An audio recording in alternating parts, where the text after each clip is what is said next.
খুব আইলসামি লাগতেছে আজকে, বুঝতাছি না কি লেগা। শীতকালকে এই পড়লো নাকি, গরম তো লাগে। যাই হোক, আশা করি গত কয়েকটা ভিডিও দিয়ে আপনার মাথায় আমি পাইথনের কিছু জিনিসপাতি ঢুকাইতে পারছি। আর আজকে আমি কথা কমু ফাংশনস লয়া। আপনারা যদি আগের ভিডিওগুলা না দেখা থাকেন তাহলে ওয়েলকাম টু মাই চ্যানেল, যেখানে আমি নিজে শিখি আর আপনাদেরকে শেখাই। ইন্ট্রো উল্টাপাল্টা করে লাইছি তো ঠিক মতো কইতে হইব। আসসালামু আলাইকুম এভরিওয়ান, কি অবস্থা সবার? আশা করি সবাই ভালো আছেন, সুস্থ আছেন, সুন্দর আছেন। আমি আলহামদুলিল্লাহ ভালো আছি। ওয়েলকাম টু মাই চ্যানেল, যেখানে আমি নিজে শিখি এবং আপনাদেরকে শেখাই। আমার একটা ডিসকর্ড সার্ভার আছে, ওই জায়গায় আমি হুদাই বয়া থাকি, কোনো কাম নাই, কেউ কথা কয় না আমার লগে। কি আর করার আছে ভাই, মানুষটাই আমি এরম। কিন্তু যাই হোক, আজকে আমরা খুবই ইম্পর্টেন্ট একটা টপিক নিয়ে কথা বলতে চাইতেছি, যেটার নাম হচ্ছে ফাংশনস। ফাংশনস শুধুমাত্র যে পাইথনের জন্য ইম্পর্টেন্ট এমন না, ফাংশনস পুরা এই প্রোগ্রামিং জগতের প্রত্যেকটা ল্যাঙ্গুয়েজের জন্য ইম্পর্টেন্ট। এবং ফাংশনসের ধরতে গেলে একটাই ইউজ কেস আছে, সেটা হচ্ছে কোড রিইউজ করা। আপনি অনেক লম্বা বড় একটা প্রোগ্রামকে তৈরি করছেন এবং ওই প্রোগ্রামের ভেতরে আপনি বারবার একই জিনিস টাইপ করতেছেন, যেটা আপনার ভাল লাগবে না। সো আপনি কি করতে পারেন, ওগুলাকে ছোট খাটো পকেটের ভেতরে ভইরা দিতে পারেন এবং ওই পকেটটারে ব্যবহার করতে পারেন। এতে করে আপনার কোড লেখা অন্তত কমে যাবে। এক কথায়, একই ফাংশনালিটি যদি বারবার আপনাদের ব্যবহার করার দরকার পড়ে, তাহলে আপনারা সেই ফাংশনালিটিটাকে একটা ফাংশনে রূপান্তর করতে পারেন এবং ব্যবহার করতে পারেন। ফাংশনস হচ্ছে সিম্পল কোড পকেটের মতো, যেটার ভেতরে আপনি কোড ভরে রাখবেন এবং পরবর্তীতে ব্যবহার করবেন। আমি লিটারালি 3টা ডেফিনেশন দিয়ে ফেলছি একটা জিনিস বুঝাইতে চাই। পাইথনের ক্ষেত্রে ফাংশন ডিফাইন করা খুবই সিম্পল। ফর লুপের জন্য আমরা ফর কিওয়ার্ড ব্যবহার করি, ইফ স্টেটমেন্টের জন্য আমরা ইফ কিওয়ার্ডকে ব্যবহার করি, এবং ফাংশনের জন্য আমরা ডিইএফ অথবা ডিফাইন, যেটা শর্ট ফর্মে ডেফ বলা যায়। সো আমরা অ্যাকচুয়ালি ডেফ লিখতেছি, কিন্তু মেইন মিনিংটা হচ্ছে ডিফাইন। এবং আমরা তারপরে আমাদের এই ফাংশনের একটা নাম দিতে পারি, যেমন এই ফাংশনের নাম আমি ফাঙ্ক দিয়ে দিলাম, এবং তারপর অবশ্যই আমাদের একটা ব্রেকেট দিতে হবে, এবং অন্যান্য সকল কোড ব্লকের মতোই আমাদের একটা কোলন দিতে হবে। ফর লুপের ক্ষেত্রেও আমাদের কোলন দিতে হইতো, এই স্টেটমেন্টের ক্ষেত্রেও, হোয়াইল লুপের ক্ষেত্রেও ঠিক তেমনই। ফাংশন ডিফাইনিং এর পর আমরা খুব সুন্দরভাবে একটা কোলন দিয়ে দিব, এবং কোলন দেওয়ার পর অবশ্যই আমাদের ইনডেন্টেশনও করতে হবে, কারণ পাইথন এক্সপেক্ট করবে যে আপনি এখানে একটা কোড ব্লককে অ্যাড করতেছেন, এবং আমরা এটার ভেতরে যা মনে চায় তা লিখতে পারি। যেমন আমি এখানে প্রিন্ট করে দেই হ্যালো ফ্রম ফাঙ্ক, এবং আমি যদি রান করি তাহলে কিছুই হবে না, কারণ ফাংশন হচ্ছে একটা কোড পকেটের মতো। আপনি পকেটে যে পর্যন্ত হাত না দিবেন সেই পর্যন্ত পকেট থেকে আপনি কোনো কিছু বের করতে পারবেন না। ঠিক তেমনি আপনি পকেটের ভেতরে প্রিন্ট ফাংশনটাকে ঢুকাইছেন, এখন পকেটটাতে হাত দিতে হবে, এবং এই পকেটে হাত দেওয়াকে বলা হয় কল করা। আমরা একটা ফাংশনকে এখন কল করব। ফাংশন কল করে কিভাবে? জাস্ট আমরা সেই ফাংশনের নাম লিখে দিব, তারপরে একটা ব্রেকেট দিয়ে দিব, এবং কাজ শেষ। এবং এখন যদি আমি এই কোড সেলে এটাকে রান করি, কন্ট্রোল এন্টার, এবং দেখব আমাদের ফাংশনটা অ্যাক্টিভেট হয়ে গেছে, এবং ফাংশনের ভেতরে যে কোডগুলো আছে সেগুলো আমরা এক্সিকিউট করতে পারতেছি। এবং একটা ফাংশনে আপনি কতগুলা কোড রাখতে পারেন ওইটার কোনো লিমিট নাই।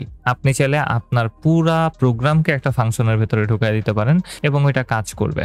জাস্ট আপনাকে ওই ফাংশনটা কল করতে হবে প্রয়োজন মাফিক, এইটাই। এছাড়া তেমন কিছু এখানে হইতেছে না। ভিডিও এই জায়গায় শেষ করতে পারি আমি, এরপর আর কোনো কিছু করার নেই। না, আরো কিছু জিনিসপাতি আছে যেগুলো নিয়ে আপনাদের সাথে কথা বলতে হবে। যেমন এই ব্রেকেটটা, আমি একটা ফাংশন ডিফাইন করার পর আমি ব্রেকেটটা দিলামই বা কেন? এটা কি কোনো ধরনের কাজে লাগবে? হ্যাঁ, এটা একটা খুবই গুরুত্বপূর্ণ কাজে লাগবে। মাঝে মধ্যে এরকম হইতে পারে যে একটা ফাংশনকে কাজে লাগানোর জন্য, অথবা একটা ফাংশনের ভেতরে থাকা কোডগুলাকে ঠিকভাবে এক্সিকিউশনের জন্য আপনাকে বাইরে থেকে কিছু জিনিসকে পাঠাইতে হবে। এখন বাইরে থেকে আমি কি বুঝাইতেছি, যখন আপনি ফাংশন কল করবেন তখন আপনার কোনো কিছুকে পাঠানোর দরকার পড়তে পারে। সো এটার জন্য আপনি কি করতে পারেন, আপনি কিছু প্যারামিটারকে এই ফাংশনে ডিফাইন করে দিতে পারেন। এখন প্যারামিটার জিনিসটা কি? প্যারামিটার হচ্ছে জাস্ট কিছু ভ্যারিয়েবল ভাই, যেটা আপনি ফাংশনে বাই ডিফল্ট সেট করে দিতে পারেন, যেগুলো পাইথন এক্সপেক্ট করবে আপনার ফাংশনটাকে ঠিকভাবে কাজ করানোর জন্য। এটাই হচ্ছে প্যারামিটার, জাস্ট কিছু ভ্যারিয়েবল। যেমন আমি এখানে নেম নামক একটা ভ্যারিয়েবলকে ডিক্লেয়ার করে দিলাম এবং নেম ভ্যারিয়েবলটাকে আমি এখানে ফাংশনের ভেতর থেকে প্রিন্ট করে দিব। সো নেমটাকে আমি ডাইরেক্টলি যেভাবে ভ্যারিয়েবল প্রিন্টিং করতে পারি ঠিক সেভাবেই এখানে প্রিন্টিং করতেছি ভ্যারিয়েবলকে, এছাড়া অন্য কিছু এখানে হইতেছে না।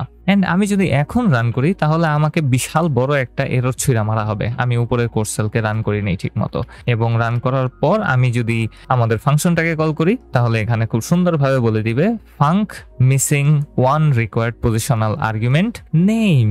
এবং পাইথন এই প্যারামিটারটাকে দেখতেছে আর ভাবতেছে যে এই ফাংশনটা যখন কল হইব এই প্যারামিটারের জন্য একটা ভ্যালুকে অবশ্যই দিতে হবে, না দিলে আমি ওরে হুদাই একটা এরর ছুঁড়া মারুম, জানি ওর মাথা ঘুরে যায়। তো যেহেতু আমরা একটা ফাংশন ডিফাইন করছি যেটার ভেতরে একটা প্যারামিটার আমি দিয়ে দিছি এবং পাইথন এক্সপেক্ট করতেছে যে আমি ফাংশন কল করার সময় সেই প্যারামিটারটাকে পাস করব, সেহেতু আমাদের অবশ্যই সেই ফাংশনের প্যারামিটারটাকে পাস করতে হবে। এবং আমি কি করতে পারি, এই ফাংশন কলিং এর সময় যে ব্র্যাকেটটা দিছি এই ব্র্যাকেটের ভেতরে একটা আর্গুমেন্টকে পাঠাইতে পারি। হ্যাঁ, খুবই ফ্যান্সি ফ্যান্সি নাম বলতেছি আমি, যেগুলো দেখা ভয় পাওয়ার কোনো কারণ নাই ভাই। একটা আর্গুমেন্ট হচ্ছে প্যারামিটারের ভ্যালু, এটাই, অন্য কিছু না। জাস্ট টার্মিনোলজিস, কঠিন কঠিন শব্দ, জাস্ট আমরা ভ্যালুটাকে পাস করব। আমি এখানে যে ভ্যালুটাকে পাস করব ওইটা সেট হয়ে যাবে আমাদের নেম ভ্যারিয়েবলে।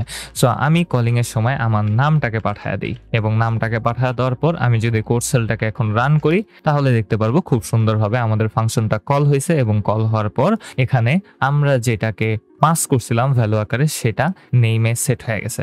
এবং প্যারামিটার আকারে আপনি যা মনে চায় তা পাস করতে পারেন। আপনি চাইলে একটা ফাংশনের ভেতরে একটা ফাংশনকেও প্যারামিটার আকারে পাস করতে পারেন, কোনো বাধা ধরা রুল এখানে নাই। জাস্ট আপনি যদি প্যারামিটার সেট করেন তাহলে আপনাকে আর্গুমেন্ট আকারে একটা ভ্যালু ওই প্যারামিটারের জন্য পাঠাইতে হবে, এটাই হচ্ছে একমাত্র রুল। আপনি চাইলে ডিফল্ট ভ্যালু সেট করে দিতে পারেন আপনার প্যারামিটারের জন্য। এবং ডিফল্ট ভ্যালু কিভাবে সেট করবেন, সিম্পল যেভাবে ভ্যারিয়েবল ডিক্লেয়ার করেন ঠিক সেভাবে। আমরা একটা ভ্যারিয়েবল ডিক্লেয়ার করি কিভাবে, আমরা ভ্যারিয়েবল নেম দেই, তারপরে অ্যাসাইনমেন্ট অপারেটর অথবা ইকুয়ালস টু সাইন, তারপরে আমরা একটা ভ্যালু দেই। ঠিক সেভাবেই আমরা আমাদের এই ফাঙ্ক ফাংশনের জন্য যে প্যারামিটারটা সেট করছিলাম ওইটার পর একটা ইকুয়ালস টু সাইন দিয়ে আমাদের ভ্যালুটাকে দিয়ে দিতে পারি। যেমন এখানে আমি সেট করে দিলাম রিশাতে। এবং এখন যদি আমি আমাদের এই কোর্সলটাকে আগে রান করে নিব, তারপর আমাদের এই ফাঙ্ক ফাংশনের কলটার ভেতর থেকে আর্গুমেন্টটাকে রিমুভ করে দিব। এবং স্বভাবতই আমি একটু আগেই বলছি যে পাইথন এক্সপেক্ট করবে যে এখানে যেহেতু একটা প্যারামিটার আছে সেহেতু একটা আর্গুমেন্টকে পাস করতে হবে, কিন্তু যেহেতু আমি ডিফল্ট ভ্যালুকে সেট করে দিছি এখন আর আমাদের সেই এররটা দেখানোর কথা না। সো আমি খুব সুন্দরভাবে যদি এটাকে রান করি তাহলে দেখব যে এখন আর আমাদেরকে সেই এররটা দেখানো হইতেছে না। ইনস্টেড অফ দ্যাট আমাদের ডিফল্ট ভ্যালুটা খুব সুন্দরভাবে আউটপুটে প্রিন্ট হয়ে গেছে। এবং আমরা যদি এখন ফাংশন কল করার সময় নতুন কোনো আর্গুমেন্টকে পাস করি, এবং হ্যাঁ আমরা অবশ্যই নতুন আর্গুমেন্টকে এখানে পাস করতে পারি, তাহলে সেটা ডিফল্ট ভ্যালুটাকে ওভাররাইট করে ফেলবে, মুছে দিবে এবং নতুন ভ্যালু হয়ে যাবে আর্গুমেন্টটা। এবং আমি যদি এখন আবার রান করি তাহলে দেখতে পারবো ডিফল্ট ভ্যালুটার জায়গাতে এখন আমাদের আর্গুমেন্টটা প্রিন্ট আউট হয়ে গেছে। এবং আশা করি আপনারা এই আর্গুমেন্ট এবং প্যারামিটারের জিনিসটা বুঝতে পারছেন। এন্ড এখন আরেকটা জিনিস এই আর্গুমেন্ট প্যারামিটার নিয়ে বলতেই হয়, সেটা হচ্ছে মাল্টিপল প্যারামিটার যদি থাকে তখন কি হবে। আমি মাল্টিপল প্যারামিটারের জন্য এই ফাংশনের পর ব্র্যাকেটের ভেতরেই কমা কমা দিয়ে মাল্টিপল প্যারামিটার নেমকে সেট করে দিতে পারি। যেমন আমার কাছে এখানে নেম আছে, আমি কমা দিয়ে এইজটাকে নিয়ে নিলাম এবং সাথে সাথে আমাকে একটা ওয়ার্নিং দেওয়া হইতেছে যে age is not accessed, non default argument follows default argument. এবং এটা পাইথনের একটা ইরিটেটিং জিনিস, যেটা মাঝে মধ্যে আমারও ভুল হয়, এটা আপনাদের জন্য হওয়ার কথা যদি আপনারা একেবারে বিগিনার হন। আমরা যখন প্যারামিটার সেট করব পাইথনে তখন আমরা সবসময় এটা খেয়াল রাখবো যে যে সকল প্যারামিটারের ডিফল্ট ভ্যালু থাকবে সেগুলো যেন শেষের দিকে হয়। এবং এই কারণেই আসলে এই এররটা দেখাইতেছে। আমি যেহেতু নেমের জন্য একটা ডিফল্ট ভ্যালুকে সেট করছি, পাইথন এক্সপেক্ট করতেছে যে আমি এইজের জন্য একটা ডিফল্ট ভ্যালুকে সেট করব। আমি যদি এইজ প্যারামিটারটাকে এখান থেকে কাট করে শুরুতে দিয়ে দেই তাহলে আমাদের এই এররটা খুব সুন্দরভাবে চলে যাবে। সো এটা জাস্ট মাথায় রাখবেন, যদি আপনি ডিফল্ট ভ্যালু সেট করতে চান কোনো একটা প্যারামিটারের জন্য, সেটা সবসময় যেন শেষের দিকে থাকে এবং ওইটার পরে যেন নর্মাল কোনো প্যারামিটার ভ্যারিয়েবল না থাকে। জাস্ট ট্রাই করবেন। করবেন এটা করার, এবং এরর খাইলে আপনি বুঝেই যাবেন যে ও আপনি এই জায়গায় ভুল করছেন, তখন আবার আপনার ফিক্স করতে হইব। এবং এখানে আমি দুইটা প্যারামিটারকে দিয়ে দিলাম, একটা হচ্ছে এজ এবং আরেকটা হচ্ছে নেম, এবং নেমের জন্য একটা ডিফল্ট ভ্যালু সেট করা আছে। এখন যেহেতু আমরা এই নতুন এজ প্যারামিটারটাকে সেট করে দিছি, আমাদের কোর্সালটাকে রান করতে হবে, এবং রান করার পর আমি যদি এখন আমাদের এই ফাংশন কলটার ভেতর থেকে আইটি ভাইয়াটাকে সরায় দিই, তাহলে কি হওয়ার কথা? আপনাদের কি মনে হয় এটা কি ঠিকমতো রান করবে নাকি করবে না? যেহেতু নেমের ডিফল্ট ভ্যালু সেট করা আছে, সেহেতু আমাদের নেম প্যারামিটারটাকে আর্গুমেন্ট আকারে পাস করার কোনো দরকার নাই। কিন্তু এই যে তো কোনো ডিফল্ট ভ্যালু সেট করা নাই, তাহলে কি হয় দেখা যাক। আমি একটু রান করি, এবং রান করার সাথে সাথে আমাকে একটা এরর মুখের উপরে ছুঁড়ে মারা হবে, এবং বলতেছে যে ভাই এজ প্যারামিটারের জন্য অবশ্যই একটা আর্গুমেন্টকে পাস করতে হবে। এবং এর মানে হচ্ছে এই আপনার ডিফল্ট প্যারামিটারগুলো ইগনোরড হইলো, যে সকল প্যারামিটারের জন্য ডিফল্ট ভ্যালু নাই সেগুলোকে আর্গুমেন্ট আকারে পাস করতে হবে। এবং আপনি যখন আর্গুমেন্ট আকারে কোনো একটা ভ্যালুকে পাস করবেন, তখন আপনাকে অবশ্যই সিরিয়াল মেনটেন করে আর্গুমেন্টগুলোকে পাস করতে হবে। এখানে আমি আগে এজ দিছি, তারপরে নেমটাকে দিছি, এবং আমি নেম থেকে ডিফল্ট ভ্যালুটাকে কাইটা দিব, এবং এইচটাকেও এখানে একটু প্রিন্ট করে দিব। জাস্ট সুন্দরভাবে একটু এইচটাকে এখানে প্রিন্ট করে দিতে চাই। এবং আমি যদি আগে নেমের ভ্যালু পাঠাই এবং পরে এইচটাকে পাঠাই, তাহলে কি হয় একটু দেখি। এইজের জায়গাতে আমি পাঠায় দিব 20। হ্যাঁ, আমার বয়স 20 বছর, উইঙ্ক উইঙ্ক। এবং আমার নামটা আমি এখানে সুন্দরভাবে দিয়ে দিতে চাই, এবং নাম পাস করার পর আমি যদি রান করি, তাহলে খুবই উইয়ার্ড একটা জিনিস এখানে দেখতে পারবো। এবং আমি মাত্রই রিয়েলাইজ করলাম যে আমি প্রিন্ট এইজ ফাংশনটা অ্যাড করার পর এই কোর্সালটাকে রান করি নাই। এবং আপনাদের জন্য মাঝে মধ্যে এই জিনিসটা হইতে পারে, আপনি যেই আউটপুটটা আশা করতেছেন সেই আউটপুটটা দেখাবে না। এবং আমি কয়েকটা ভিডিও আগেই বলছিলাম যে আপনি যদি কোনো একটা কোড সেলে কোনো ধরনের চেঞ্জ করেন, you have to run that code cell. আপনি যদি রান না করেন, তাহলে আপনার কোড দেখতে ঠিক মনে হইলেও আপনার ফাংশনালিটি ঠিক আগেরটাই রয়ে গেছে। সো এই ক্ষেত্রে আমি এখানে জাস্ট আমার এইচটাকে প্রিন্টের অবস্থাতে দেখতে পারতেছি, যদিও এখানে আমার ফাংশনে 3টা প্রিন্ট ফাংশন ছিল। সো অবশ্যই কোর্সালটাকে রান করতে হবে, এবং তারপর আমি যদি এখন ফাংশনটাকে রান করি, তাহলে দেখতে পারবো যে আমি যেখানে প্রিন্ট করছি নেমটাকে, সেখানে চলে আসছে 20। আমি যেখানে প্রিন্ট করছি এইচটাকে, সেখানে চলে আসছে আমার নেম অ্যাজ এক্সপেক্টেড। সো আমরা সবসময় সিরিয়াল মেনটেন করে আমাদের আর্গুমেন্ট গুলাকে পাস করার চেষ্টা করব। এবং মাঝে মধ্যে এরকম হইতে পারে আপনার কাছে 4-5টা অথবা তার থেকেও বেশি আর্গুমেন্ট চলে আসছে, এবং সেই ক্ষেত্রে সিরিয়াল মেনটেন করা অথবা সিরিয়াল ভুল করা একটা স্বাভাবিক জিনিস, এবং সবসময় হয়তোবা আপনি ওটাকে ঠিকভাবে করতে পারবেন না, এবং অনাকাঙ্ক্ষিত কিছু প্রবলেমের তৈরি করবে সেটা। এবং ওই জন্যই আমরা আর্গুমেন্ট পাস করার সময় কিওয়ার্ডসকে ব্যবহার করতে পারি। এখন এইটা আবার কোন ধরনের কঠিন শব্দ বললাম। আমরা প্যারামিটারসের ক্ষেত্রে ডিফল্ট ভ্যালুকে সেট করে দিতে পারি আমাদের প্যারামিটার ভ্যারিয়েবলের জন্য, এবং আমরা সেই প্যারামিটার নেমটাকে ব্যবহার করে স্পেসিফাই করতে পারি যে কোন প্যারামিটারের জন্য কোন ভ্যালুটা যাবে আমরা যখন ফাংশনটাকে কল করব। যেমন আমি দেখতে পারতেছি যে আমার আর্গুমেন্ট পাস করার সময় সিরিয়ালটা ঠিক নাই, এবং যেহেতু ঠিক নাই আমি স্পেসিফাই করে দিতে পারি, যেহেতু আমার সন্দেহ হইতেছে সেহেতু আমি এখানে স্পেসিফাই করে দিতে পারি কোন প্যারামিটারের জন্য কোন আর্গুমেন্ট যাবে। সো আমি নেম প্যারামিটারের জন্য আমাদের এই ভ্যালুটাকে পাঠাইতে চাই, এবং যেহেতু নেম প্যারামিটারের জন্য পাঠাবো, সেহেতু নেম প্যারামিটার নেমটাকে লিখবো, তারপর কোস টু সাইন দিব, এবং এভাবেই আমরা আর্গুমেন্ট পাসিং এর সময় স্পেসিফাই করে দিতে পারি কোন প্যারামিটারের জন্য কোন ভ্যালুটা যাবে। সো নেম ইকুয়ালস টু আমাদের ভ্যালু, তারপর এইজের জন্য আমাদের সেম কাজটা করতে হবে। So age equals to 20। এবং এই ক্ষেত্রে পাইথনে আপনি যদি একটা প্যারামিটারকে স্পেসিফাই করতে চান কিওয়ার্ড আর্গুমেন্টস এর মাধ্যমে, সেহেতু সবগুলাকেই করতে হবে।